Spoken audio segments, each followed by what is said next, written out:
সুপ্রিয় শিক্ষার্থী, কেমন আছো তোমরা সবাই? আশা করি সকলে অনেক ভালো আছো। আজকের মাস্টার ক্লাসে তোমাদেরকে জানাই স্বাগত। আজকের মাস্টার ক্লাসের বিষয় হচ্ছে প্রথম যে তিনটা চ্যাপ্টার রয়েছে সেই তিনটা চ্যাপ্টারের যাবতীয় বেসিক যে আলোচনা সেটা। তো আজকের এই ক্লাস করে তোমাদের কি কি উপকার হবে সেটা আমি একটু বলে দিই। তো তার আগে আমি একটু বলবো, দেখো তোমাদের যে প্রশ্নগুলো ছিল এখানে দেখো, প্রশ্নগুলো লক্ষ্য করো।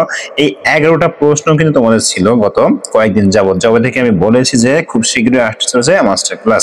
তো এই প্রশ্নের কোনো একটা যদি তোমার হয়ে থাকে তাহলে আজকের ক্লাসটা তোমার জন্য। এবং এই সাথে সাথে আমি আরো বলবো যে যাদের লেনদেন কোনগুলোকে বলে সেটা নিয়ে প্রবলেম, তারপরে হিসাব সমীকরণ নিয়ে প্রবলেম, ডেবিট ক্রেডিট নিয়ে প্রবলেম, তাদের জন্য মূলত আজকের এই ভিডিওটা। এক কথায় যদি বলি তাহলে একেবারে বেসিক থেকে আমরা জিনিসটা আজকে শুরু করব। তো প্রথমে যে প্রশ্নটা ছিল, বলা হয়েছে আমি লেনদেন কাকে বলে জানি না, আমি কোনগুলো লেনদেন নাই তা বুঝি না। তো ভিডিওটা যদি শেষ পর্যন্ত দেখো তাহলে তোমাদের যে সমস্যাগুলো রয়েছে সেগুলো ক্লিয়ার হয়ে যাবে। তো চলো আমরা একটা করে আমরা আজকে ক্লাসটা দেখে নিই এবং শুরু করি। আর এখানে আমাদের একটা উপদেশ রয়েছে যে অবশ্যই ক্লাসটা মনোযোগ সহকারে খেয়াল করবে, ঠিক আছে? তো প্রথম আমরা হিসাব বিজ্ঞানটা কি এবং হিসাব বিজ্ঞানের একটু পরিচিতি এটা একটু জেনে নিই। দেখো, হিসাব বিজ্ঞানের পরিচিতি তো আমাদের অলরেডি আমরা ইতিমধ্যে জেনেছি যে হিসাব বিজ্ঞানের পরিচিতি আমাদের প্রথম যে বইটা রয়েছে, অর্থাৎ হিসাব বিজ্ঞানের প্রথম পৃষ্ঠা দ্বিতীয় পৃষ্ঠা যে বইগুলো রয়েছে ওই বইয়ের প্রথম দ্বিতীয় পৃষ্ঠা তৃতীয় পৃষ্ঠা পড়লে আমরা এই বিষয়গুলো জানতে পারবো। তারপর আমরা একবার একটু দেখে নিই। দেখো, হিসাব বিজ্ঞান বা অ্যাকাউন্টিং হলো অর্থনৈতিক লেনদেনগুলোকে সঠিকভাবে নথিভুক্ত করা, পরিমাপ করা, ব্যাখ্যা করা এবং রিপোর্ট করা একটি প্রক্রিয়া। এটি একটি প্রধান ব্যবসায়িক কার্যক্রম যা সংস্থা বা ব্যক্তিগত অর্থনৈতিক অবস্থান এবং কর্মক্ষমতা মূল্যায়নে সহায়ক। হিসাব বিজ্ঞানের প্রধান উদ্দেশ্য হলো আর্থিক তথ্য সরবরাহ করা, ব্যবস্থাপনা, বিনিয়োগকারী, ঋণদাতা বা অন্যান্য স্টক হোল্ডারদের সঠিক সিদ্ধান্ত গ্রহণে সহায়তা করা। হিসাব বিজ্ঞানের কাজকে আশা করি বুঝতে পেরেছ। তারপরে হিসাব বিজ্ঞানের জনক লুকা প্যাসিওলিকে বলা হয়, তিনি একজন ইতালীয় গণিতবিদ, ঠিক আছে? তারপর তিনি 1494 সালে তার একটা বই, বিখ্যাত বই প্রকাশিত হয়, সুমা দি অ্যারিথমেটিক। এখানে কি দ্বয়রস্যি হতে হবে, ঠিক আছে? দি অ্যারিথমেটিকা জিওমেট্রিয়া প্রপার জিওনি ও প্রপোর্শনালিটি। তো বইটি দেখবা এটা প্রপোর্শনালিটি নামেই জাস্ট আখ্যায়িত করা হয়েছে, ঠিক আছে? আচ্ছা, তো দেখো এখানে যে লুকা প্যাসিওলি, তো লুকা প্যাসিওলির প্রথম যে ব্যক্তি হিসেবে আধুনিক হিসাব বিজ্ঞানের মূলনীতি বা পদ্ধতিগুলো ধারণা দেন বা প্রণয়ন করেন, তাই তাকে হিসাব বিজ্ঞানের জনক বলা হয়। এই প্যাসিওলি বানানটা এখানে পয়জা হলো আঁকা, দন্তসাই রস্যি হবে, একটু বানানটা একটু কারেকশন করে নিবা, ঠিক আছে? এবার আসি, প্রথমে আসি হিসাব কাকে বলে। দেখো, হিসাব হলো একটি প্রক্রিয়া যার মাধ্যমে আর্থিক লেনদেনগুলি সঠিকভাবে নথিভুক্ত, সংরক্ষণ এবং বিশ্লেষণ প্রতিবেদন করা হয়। এবার দেখো, মনে হয়েছে হিসাব কত প্রকার কি কি। তো আমরা সাধারণত হিসাবটা কিন্তু বেশ কয়েকটা প্রকার জানি, তার ভিতরে আমরা একটু দেখে নিই। প্রথম হচ্ছে আর্থিক হিসাব, ব্যবস্থাপনা হিসাব, কর হিসাব, অডিটিং হিসাব, কস্ট হিসাব। অনেক রকম হিসাব হতে পারে, ক্রয় হিসাব হতে পারে, ওকে? আচ্ছা, এবার দেখো হিসাবের ব্যবহারকারী কারা একটু দেখে নিই। হিসাবের ব্যবহারকারী হলেন যারা হিসাবের তথ্য, আর্থিক প্রতিবেদনগুলো বিভিন্ন উদ্দেশ্যে ব্যবহার করে। প্রধান কিছু ব্যবহারকারী হলেন, তো হিসাব ব্যবহারকারী কারা? যারা এই আর্থিক প্রতিবেদনগুলো, তথ্য বা আর্থিক প্রতিবেদনগুলো বিভিন্ন উদ্দেশ্যে ব্যবহার করে থাকেন। তাহলে এখানে যদি আমরা বলি তাহলে একজন ব্যবস্থাপক হতে পারে, একজন পাওনাদার হতে পারে, ঠিক আছে? তাহলে এগুলো হলো মোট কথায় যারা হিসাবে তথ্য এবং আর্থিক প্রতিবেদনটা ব্যবহার করবে বিভিন্ন উদ্দেশ্যে। এবং দেখো বেশ কিছু হিসাব, যেমন দেখো ব্যবস্থাপনা, শেয়ার হোল্ডার, ক্রেডিটর ও ঋণদাতা, সরকার, কর্মচারী, সরবরাহকারী, অডিটর, ঠিক আছে? এইগুলো হতে পারে।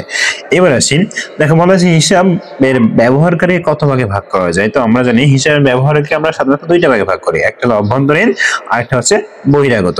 তো অভ্যন্তরীণ কারা? যারা প্রতিষ্ঠানের অভ্যন্তরে হিসাব ব্যবহার করে থাকেন, অর্থাৎ এই যে প্রতিষ্ঠান, যদি আমার এটা যদি একটা প্রতিষ্ঠান হয়ে থাকে তাহলে এই প্রতিষ্ঠানের ভিতরেই আমি যে হিসাবগুলো ব্যবহার করবো সেটা, ঠিক আছে? কোনোভাবে কিন্তু এই প্রতিষ্ঠানের বাইরে আসবো না, ওকে? বহিরাগত কারা? যারা প্রতিষ্ঠানের বাইরে হিসাবগুলো ব্যবহার করে থাকেন। তাহলে অভ্যন্তরীণ মধ্যে রয়েছে দেখো কর্মচারী আর ব্যবস্থাপনা, আর বহিরাগতের মধ্যে রয়েছে ঋণ প্রদানকারী, পাওনাদার, শেয়ার হোল্ডার, ক্রেডিটর, ঋণদাতা, সরকার ইত্যাদি, এগুলা, ঠিক আছে?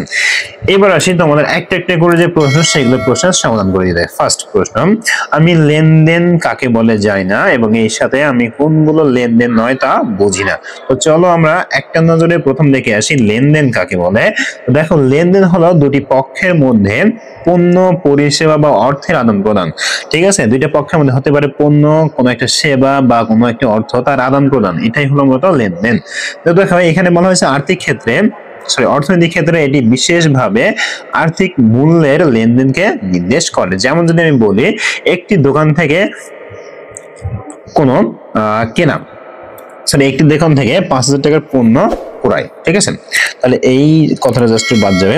একটি দোকান থেকে 5,000 টাকার পণ্য ক্রয়, তাহলে আমি কোনো একটা দোকান থেকে 5,000 টাকার পণ্য ক্রয় করছি, তাহলে এই ক্ষেত্রে আমার এখানে কি আসছে, তো এটা কিন্তু আমাদের আমরা পণ্যটা নিয়েছি বিনিময়ে টাকাটা দিয়েছি, তাহলে এটা কিন্তু একটা লেনদেন, ঠিক আছে, যেটা আমাদের এখানে বলা আছে পণ্য পরিষেবা অর্থের যে কোনো একটা কিছুর আদান প্রদান হতে পারে। তো এখানে পণ্যেরও আদান প্রদান হতে পারে, টাকারও আদান প্রদান হতে পারে। তো আমরা দেখলাম যে পণ্যের বিনিময়ে টাকা আদান প্রদান হয়েছে, ঠিক আছে, প্রদান হয়েছে। আচ্ছা, এবার দেখো লেনদেনকে সাধারণত আমরা দুইটা ভাগে ভাগ করি। প্রথম হচ্ছে ক্রয় লেনদেন, মানে ক্রয় সংক্রান্ত যাবতীয় যে লেনদেন সেটা, ঠিক আছে। দ্বিতীয়ত বিক্রয় লেনদেন, একটা প্রতিষ্ঠানের যাবতীয় যে বিক্রয় করা হয় সেই টাইপের লেনদেন। ক্রয়টা কি, যেখানে কোনো ব্যক্তি বা সংস্থা বা পণ্য বা পরিষেবা কিনে, মানে কোনো কিছু কিনে নিয়ে আসতেছি, সেটা সেবা কিনতে পারি, পণ্য কিনতে পারি, ঠিক আছে। আর বিক্রয় কি, কোনো পরিষেবা, কোনো সেবা দিতে পারি বা কোনো পণ্য বিক্রয় করতে পারি, ঠিক আছে। আশা করি বুঝতে পেরেছ। এবার আসি এরপরে, তাহলে প্রথম যে দুইটা প্রশ্ন ছিল তার ভিতরে একটা কিন্তু আমি সমাধান করে দিয়েছি, যে লেনদেন কাকে বলে আমি জানি, এটা বুঝে দিয়েছি। আর আমি কোনগুলো লেনদেন কোনগুলো লেনদেন নয় সেগুলো আমি বুঝলাম। আর এখানে বলা হয়েছে আমি খুব সহজে কিভাবে লেনদেন অধ্যায় বুঝবো, একটা একটু করে দেখি, ঠিক আছে। তো এবার চলো এটা আমরা একটু দেখে নিই। তো তার আগে আমরা লেনদেনের কিছু বৈশিষ্ট্য দেখে নিব। তো দেখো একটা লেনদেন হতে হলে আমাকে বেশ কিছু বৈশিষ্ট্য থাকা প্রয়োজন। তার মধ্যে হচ্ছে দুইটি পক্ষের অংশগ্রহণ থাকতে হবে, মানবিক মূল্য থাকতে হবে, পরিমাপ বা মূল্য নির্ধারণ, পুনরাবৃত্তি, চূড়ান্ত ভিত্তি, দলিল প্রমাণ, ঠিক আছে, এবং সর্বশেষ নির্দিষ্ট সময়কাল। তাহলে এটা হলো একটা লেনদেনের বৈশিষ্ট্য। এবার তোমাদের যে প্রশ্ন ছিল যে কোনগুলো লেনদেন কোনগুলো লেনদেন নয় কিভাবে বুঝবো, তাহলে একটু খেয়াল করে আমরা কোনগুলো লেনদেন এটা বুঝবো না, কোনগুলো লেনদেন নয় এটা আমরা আগে বুঝবো। তো দেখো এখানে দিয়েছে লেনদেন নয় কোনগুলো, আর্থিক লেনদেন নয় এমন কয়েকটি উদাহরণ হলো। দেখো আমাদের যদি ব্যক্তিগত বলা হয়, কি বলা হয়, ব্যক্তিগত আলোচনা, মালিকের ব্যক্তিগত আলোচনা হতে পারে বা নিজের ব্যক্তিগত আলোচনা হতে পারে, এরকম যদি বোঝানো হয় তাহলে সেটা কোনোভাবে লেনদেন হবে না। এরপরে বলা হয় সামাজিক যোগাযোগ, মনে করো আমাদের সমাজে একটা বন্ধু আরেকটা বন্ধুর সাথে যোগাযোগ করতেছে, তাহলে সেই পরিপ্রেক্ষিতে এরকমটা যদি বোঝায় বা দেখা সাক্ষাৎ করতেছে বা অনুষ্ঠানে গিয়েছে, এইভাবে যদি কোনো কিছু বোঝায় তাহলে সেটা কোনোভাবে আমার লেনদেন হবে না।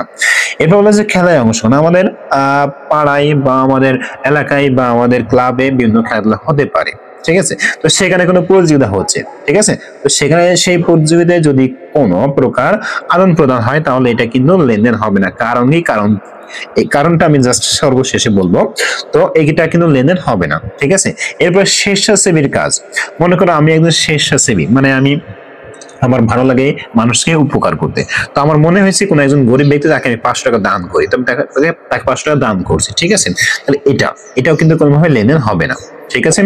আচ্ছা, এরপরে বলেছে যে কোনো প্রকার ফরমাইশ করতে, আমি কোনো কিছু ফরমাইশ বলতে এখানে অর্ডার দেওয়া, যেমন মনে করো আমি রহিম ট্রেডার্স থেকে 10,000 টাকা পণ্য অর্ডার করছি, না আমি পণ্যটা এখনো গ্রহণ করছি না আমি তাকে টাকা পে করছি, ঠিক আছে, কোনোটাই কিন্তু কোনোদিন জাস্ট অর্ডার করছি, তাই অর্ডারকে বলা হয় ফরমাইশ। তাহলে এই ফরমাইশ কথা থাকলে আমাকে অবশ্যই কি করতে হবে, বুঝতে হবে যে এটা কিন্তু লেনদেন নয়।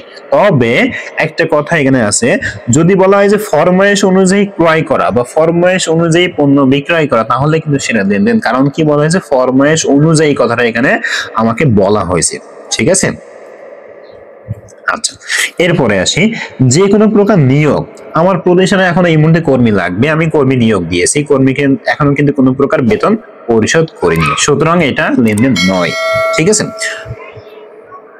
শুধু প্রতিষ্ঠানমূলক কথা না, যে কোনো প্রকার নিয়োগ, আমার একটা চাকরির নিয়োগ দিয়েছি, যে আমার প্রতিষ্ঠানে এই চাকরির দরকার, আমি একটা সুন্দর করে একটা অ্যাপ্লিকেশন তৈরি করে বা একটা নোটিশ তৈরি করে আমি চার্ট করে টানিয়ে দিয়েছি, ঠিক আছে, টানিয়ে দিয়েছি সুন্দর করে চার্ট করে, তাহলে এটাও কিন্তু লেনদেনের মধ্যে আসবে না।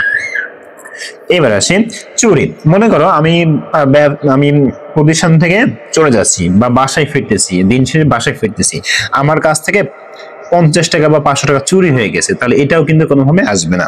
এরপর কথা হচ্ছে দান করা, যেটা আমি বললাম যে আমি স্বেচ্ছাসেবী, আমি মানুষের বিপদে আগিয়ে যাই, আমি তাকে 50 টাকা দান করছি, তাহলে এটাও আসবে না। এখন কথা হচ্ছে তাহলে এগুলো কেন আসবে না, তাই না? তো আমরা যদি একটু খেয়াল করি, একটু লক্ষ্য করি, তো দেখবো যে এই ঘটনাগুলো কোনোভাবে আমাদের ব্যবসায়ের সাথে সম্পর্কিত নয়, এগুলো ব্যবসায়ের বাইরে বহিরাগত যাকে বলি, ঠিক আছে? যার কারণে কিন্তু এইগুলো লেনদেন নয়। আর এইগুলো বাদে বাকি যেগুলো রয়েছে সেগুলোকে আমরা লেনদেন বলে আখ্যায়িত করতে পারি। তাহলে আশা করি সুপ্রিয় শিক্ষার্থী, তোমাদের এই যে 2 নম্বর যে প্রশ্ন ছিল যে স্যার কোনগুলো লেনদেন কোনটা লেনদেন নয় কিভাবে বুঝবো, সেটা খুব সহজে তুমি বুঝতে পেরেছো, ঠিক আছে? আচ্ছা, এরপর যে প্রশ্ন বলা হয়েছে আমি খুব সহজে কিভাবে লেনদেন অধ্যায় বুঝবো, এটা একটা ডিপলি প্রশ্ন, তারপর আমি সংক্ষিপ্ত ভাবে তোমাদেরকে জিনিসটা বুঝিয়ে দিছি, বলে দিছি। তো দেখো, এই 3 নম্বর প্রশ্নটার জন্য তোমাদেরকে আমি জাস্ট 2টা পেপার সাজেশন করব, 2টা, অনলি 2টা। প্রথমটা কি? প্রথমটা হচ্ছে 2টা পক্ষ নির্ধারণ করা।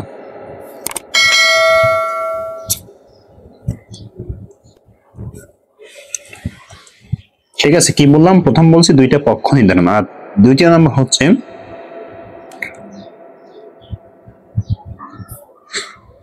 আর্থিক কিনা। তো এই 2টা পেপার একটু ক্লিয়ার করে দিন। দেখো, প্রথম হচ্ছে 2টা পক্ষ, মানে আমি এখানে একজন দাতা আর একজন গ্রহীতা, 2টা পক্ষের মধ্যে আমি এই 2টা জিনিস পাচ্ছি কিনা আগে এটা আমাকে দেখতে হবে, ঠিক আছে? এবার আসি এরপরে হচ্ছে আর্থিক কিনা। মানে আর্থিক বললে কিভাবে বুঝবো? মানে আমাদের এখানে কারোর টাকা পয়সা বা সম্পদ বা কোনো কিছু কমেছে কিনা, বা কোনো কিছু বৃদ্ধি পাইছে কিনা, মানে কম অথবা বৃদ্ধি পাইছে কিনা, জাস্ট এই 2টা জিনিস, ঠিক আছে? এই 2টা জিনিস যদি তোমরা নির্ণয় করতে পারো, তাহলে প্রাথমিক পর্যায়ে তোমাদের লেনদেনটা তোমাদের জন্য ক্লিয়ার হয়ে যাবে। যদি বলো কিভাবে, চলো আমরা দেখে নিই একবার উদাহরণ সহ আমরা জিনিসটা দেখে ফেলি, ঠিক আছে? তো চলো, আমি চলে আসলাম নিচে, এবং দেখো নিচে আসার পরে এখানে যদি খেয়াল করি আমরা এবার কিছু ঘটনা লক্ষ্য করি। তো ফার্স্টে আসি, বলা হয়েছে 50,000 টাকা নিয়ে মূলধন নিয়ে ব্যবসা আরম্ভ করা হলো। 50,000 টাকা মূলধন নিয়ে যখন ব্যবসা আরম্ভ করছি, আগে আমি আরেকটা কথা বলে নিই, যখন আমরা এই হিসাবগুলো করবো তখন মনে করবো যে আমি এই ব্যবসায়ের ম্যানেজার না, ব্যবস্থাপক, ঠিক আছে? অর্থাৎ হিসাব রাখবো, যা মানে এই ব্যবসায়ের সকল কার্যক্রম আমাকে করতে হয়, লেনদেনগুলো চিহ্নিতকরণ আমাকে করতে হয়, ব্যবস্থাপনার কাজ, ঠিক আছে? সুতরাং ব্যবস্থাপক। তাহলে এখন খেয়াল করো, তোমার ব্যবসা আসলো কি? তোমার ব্যবসা আসলো কি? নগদ টাকা। কি আসলো? নগদ টাকা। তার কারণে আমি নগদ হিসাব বলতে পারি, ঠিক আছে? আচ্ছা, নগদ টাকা, নগদ টাকা তোমার ব্যবসা আসলো, তার মানে কি? এটা হলো কি? গ্রহীতা, ঠিক আছে? এবার ভালো হচ্ছে মূলধন নিয়ে ব্যবসা শুরু। এখন মূলধনটা কে দিয়েছে? মালিক দিয়েছে। তাহলে মালিক, সাধারণভাবে বলি মালিক। এই মালিক বলতে আমার কিন্তু মালিকানা সত্ত্বকে বোঝানো হয়। কি বোঝানো হয়? মালিকানা সত্ত্ব। তাহলে মালিক বলতে মালিকানা সত্ত্বকে বোঝানো হয়। তাহলে মালিকানা সত্ত্ব হচ্ছে কি? দাতা, ঠিক আছে? তাহলে এটা হলো কি? দাতা। তাহলে আমরা গ্রহীতা পেলাম কে? ব্যবসায়ী প্রতিষ্ঠান। আর দাতা বলতে কি? মালিক। বা এবার আসি, এটাকে যখন আমরা 2টা পক্ষে নির্ধারণ করব, তখন আমরা কি পেয়েছি? টাকা পেয়েছি। তার মানে আমাদের এখানে নগদান হিসাব, ডেবিট।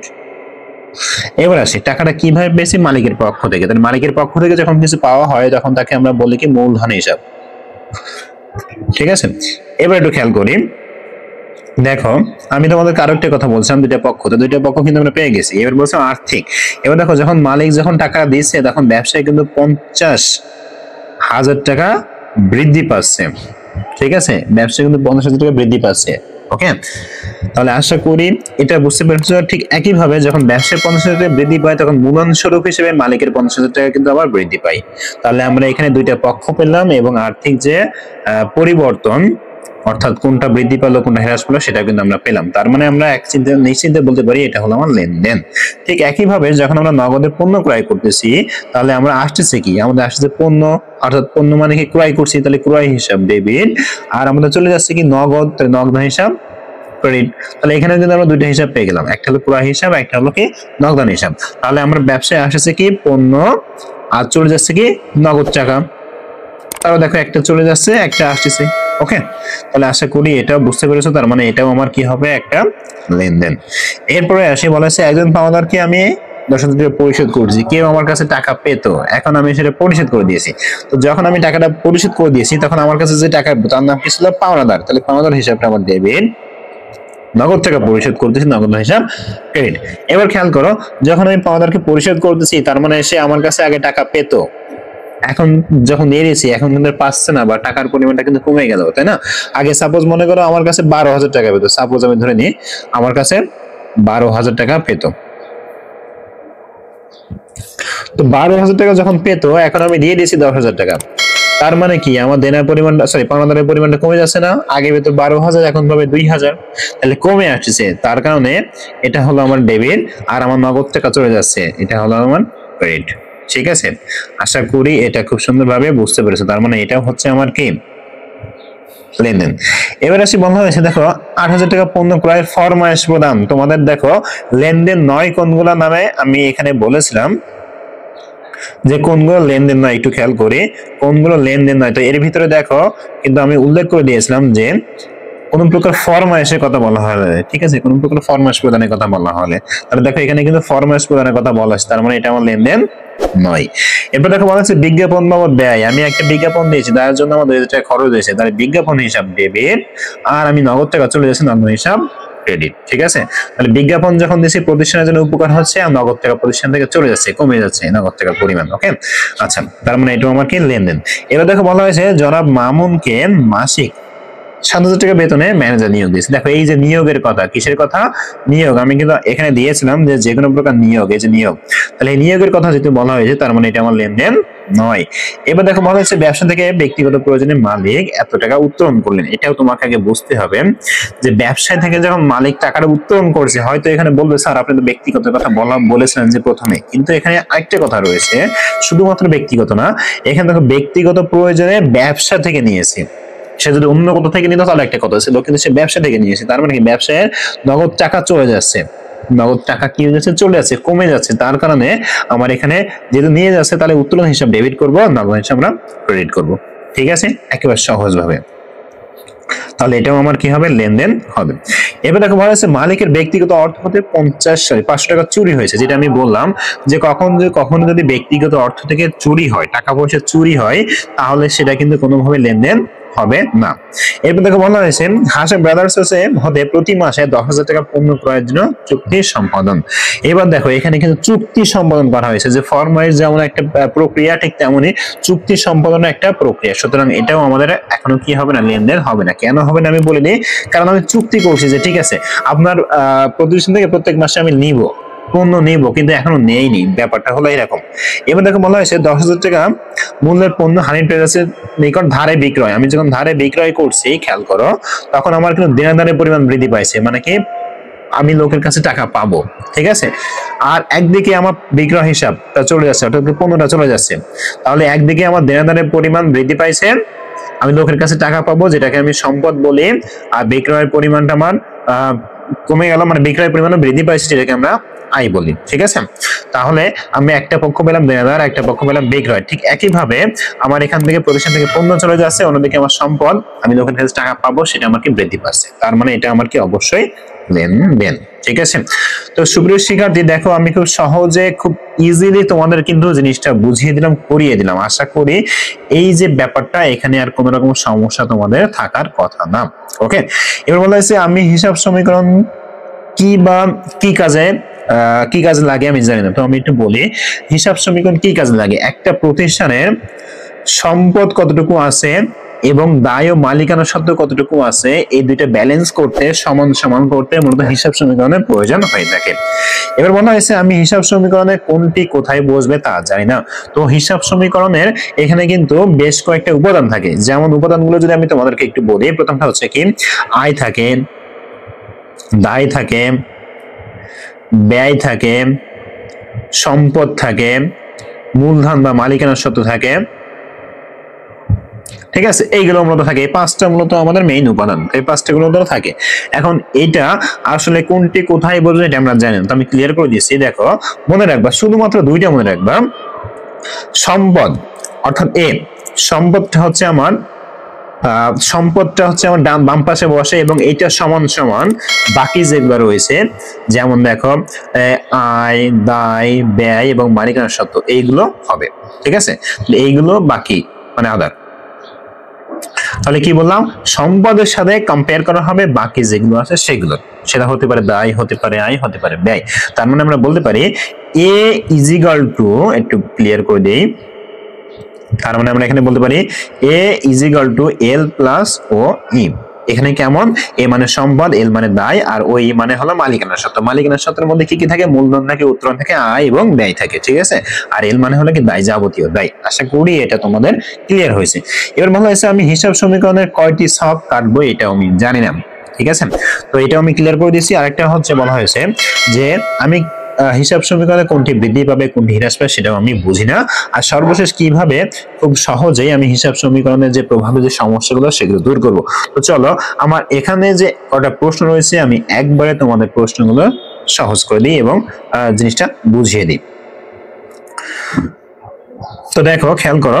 তো এটার আগে আমি প্রথমে জেনে নেব হিসাব সমীকরণ কাকে বলে। দেখো, হিসাব সমীকরণ হলো একটি মৌলিক সূত্র যা সংস্থার বা কোনো প্রতিষ্ঠানের আর্থিক অবস্থার প্রতিফলন করে। এটি সংস্থার সম্পদ, দায়, মালিকানার সত্ত্ব মধ্যে সম্পর্ককে প্রকাশ করে, যেটা আমি একটু বললাম যে A is equal to L plus O E বা শুধুমাত্র ই।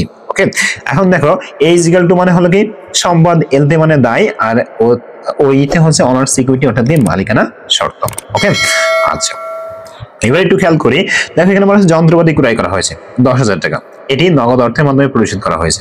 তাহলে এই ক্ষেত্রে আমার কি হবে, দেখো প্রথম হচ্ছে আমি যন্ত্রপাতি ক্রয় করছি, যন্ত্রপাতি আমার একটা সম্পদ, এদিকে নগদ টাকা চলে যাচ্ছে, নগদ টাকাও আমার একটা সম্পদ, নগদ টাকা চলে যাচ্ছে, যন্ত্রপাতি একটা সম্পদ, তাহলে এটা আমার যন্ত্রপাতি বৃদ্ধি পাইছে, তাই আমি লিখছি বৃদ্ধি পেয়েছে, আর নগদ টাকা হ্রাস পাচ্ছে মানে কি প্রতিষ্ঠান থেকে চলে যাচ্ছে, ঠিক আছে। আচ্ছা, এবার দেখো সম্পদ কাকে বলে। সম্পদ হলো এখানে দেওয়া রয়েছে, তোমরা জাস্ট একটু এগুলো দেখে নিতে পারো।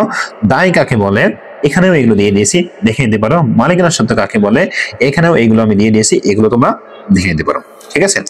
এবার আসি, তোমাদের যে প্রশ্ন ছিল যে সম্পদ বা আয় বা ব্যয় বা দায় হিসাব সমীকরণের ক্ষেত্রে কোনটা বৃদ্ধি পাবে কোনটা হ্রাস পাবে এটা কিভাবে বুঝবো সহজভাবে। তো দেখো, হিসাব সমীকরণের উপাদানের কোন উপাদানগুলো বিভিন্নভাবে প্রভাব ফেলে, কিভাবে। দেখো, যখন আমার মোট সম্পদটা বৃদ্ধি পাবে তখন মোট দায় অথবা মোট মালিকানার সত্ত্ব বৃদ্ধি পাবে। অর্থাৎ আমার যদি এ বৃদ্ধি পাই তাহলে এলও বৃদ্ধি পেতে পারে, অথবা ওই এটাও বৃদ্ধি পেতে পারে। ঠিক একইভাবে সম্পদ যখন কমে যাবে তখন দায় অথবা মালিকানার সত্ত্ব কমে যাবে। ঠিক একইভাবে যদি আমার এ কমে যায়, এ মানে কি সম্পদ, তাহলে এ যদি কমে যায় এলও কমতে পারে অথবা ওইও কমতে পারে, যে কোনো একটা, ঠিক আছে। এবার আসি, এরপরে কি বলা হয়েছে, এরপরে বলা হয়েছে একটি সম্পদ বাড়লে অপর একটি সম্পদ কমবে। যেমন যন্ত্রপাতি যখন ক্রয় করছিলাম তখন আমার কিন্তু যন্ত্রপাতি নামে যে সম্পদটা বৃদ্ধি পাইছিল, অপরদিকে নগদ টাকা নামে যে সম্পদটা সেটা কিন্তু কমে গেছিল। ঠিক একইভাবে মালিকানার সত্ত্ব বাড়লে মোট দায় কমবে। তাহলে মালিকানার সত্ত্ব যদি বৃদ্ধি পায় তাহলে দায়ের পরিমাণটা কমে যাবে। অর্থাৎ আমাদের ও ই যদি বৃদ্ধি পায় তাহলে এল এর পরিমাণটা কমে যাবে। ঠিক একইভাবে মালিকানার সত্ত্ব যদি কমে যায় তাহলে দায়ের পরিমাণ বৃদ্ধি পাবে, ঠিক আছে, বিপরীত নিয়ম। এটাই হলো, এই জিনিসটা যদি মনে রাখো তাহলে হয়ে যাবে। আর এছাড়াও কিছু সিম্পল ভাবে তোমাদেরকে আমি বলে দিচ্ছি, দেখো আরো কিছু সিম্পল ভাবে জিনিসটা দেখিয়ে দিচ্ছি। সেটা হচ্ছে, প্রথম হলো সম্পদ যদি বৃদ্ধি পায় তবে ডেবিট, অর্থাৎ আমাদের জাবেদা করে যদি ডেবিট পাস হয় তাহলে আমরা সম্পাদে করে এটা বৃদ্ধি করে দিব। আর যদি জাবেদা করে ক্রেডিট পাই মানে হিসাব ক্রেডিট হয় তাহলে আমরা সেটা সমীকরণে করে হ্রাস করে দিব, ঠিক আছে। ঠিক একইভাবে ব্যয় যদি আমরা জাবেদা করে ডেবিট হয় তাহলে আমরা সেটা বৃদ্ধি করে দিব, আর যদি ক্রেডিট হয় তাহলে আমরা হ্রাস করে দিব, ঠিক আছে। আর বাকিগুলো কি বিপরীত নিয়ম, কিভাবে একটু দেখে নিই। যদি আমাদের আয় ডেবিট হয় তাহলে আমরা হ্রাস করে দিব, আর যদি আয় ক্রেডিট হয় তাহলে আমরা বৃদ্ধি করে দিব, ঠিক আছে। আচ্ছা, ঠিক একইভাবে দেখো, দায় যদি হ্রাস পায় তাহলে ডেবিট, অর্থাৎ দায় যদি ডেবিট হয় তাহলে হ্রাস পাবে, আর যদি ক্রেডিট হয় তাহলে বৃদ্ধি করবে। এটা কিন্তু হিসাব সমীকরণের কথা আমি বলতেছি। ঠিক একইভাবে মালিকানার সত্ত্ব যদি ডেবিট হয় তাহলে আমাদের হ্রাস পাবে, যদি ক্রেডিট হয় তাহলে আমাদের বৃদ্ধি পাবে, ঠিক আছে। হিসাব সমীকরণে কিভাবে জিনিসগুলো দেখা যায় জাস্ট সেটা। তো যদি আমরা এখানে একটু খেয়াল করি, মনে হয় যে জনাব হাসান নগদ 50,000 টাকা মূলধন স্বরূপ ব্যবসায় শুরু করলো। তো এখানে আমাদের বলা হয়েছে যে কিভাবে ডেবিট ক্রেডিট নির্ণয় করা হয়, তো এটা আমরা একটু দেখবো। তো তার আগে আমি উপরে যে প্রশ্নগুলো ছিল সেগুলোর উত্তরটা আমরা দিয়ে আসি, এবং সর্বশেষ একটা কথা আমি তোমাদেরকে বলে আসি, সেটা হচ্ছে যে কিভাবে খুব সহজে হিসাব সমীকরণের প্রভাবটা বা হিসাব সমীকরণ কিভাবে আমরা বুঝবো সহজে আমরা ক্লিয়ার করব। তো আমি তোমাদেরকে বলবো একেবারে সহজ একটা নিয়ম, মনে রাখবা, মনে করো আমাদের সাধারণত ছক হয় এরকম, ঠিক আছে? তো যদি আমাদের কোনোভাবে এর ঘরে কোনো কিছু বিয়োগ আকারে হয়, ঠিক সমপরিমাণ টাকা আমরা হয় এল এর ঘরে বিয়োগ করে দিব, না হলে ও এর ঘরে বিয়োগ করে দিব, ঠিক আছে? ঠিক একইভাবে আমাদের এর ঘরে যদি কোনো টাকাটা বৃদ্ধি পায়, ঠিক সমপরিমাণ টাকা আমরা হয় এল এর ঘরে বৃদ্ধি করব, না হলে ও এর ঘরে বৃদ্ধি করব।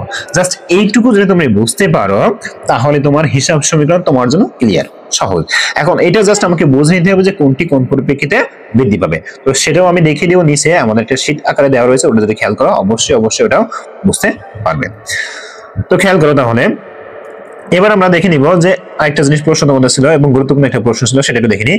বলা হয়েছে আমি ডেবিট ক্রেডিট নির্ণয় করতে পারি না। চলো এবার ডেবিট ক্রেডিট নির্ণয়টা কিভাবে করতে সেটা আমরা শিখিয়ে দিব। আর এখানে বলা হয়েছে সকল সূত্র চাই, তোমরা অনেকে সকল সূত্র চেয়েছো, আবার অনেকে কিভাবে ছক কাটবো সেটা নিয়ে আলোচনা করতে বলেছো। তো দেখো এই যে জিনিসটা, এটার জন্য আলাদাভাবে দুইটা আমি ভিডিও তৈরি করে দিব যে কিভাবে আমি আসলে ছকগুলো তৈরি করব, কোন পরিপ্রেক্ষিতে কোন ছক হবে, আর সূত্রগুলো কি কি, ঠিক আছে?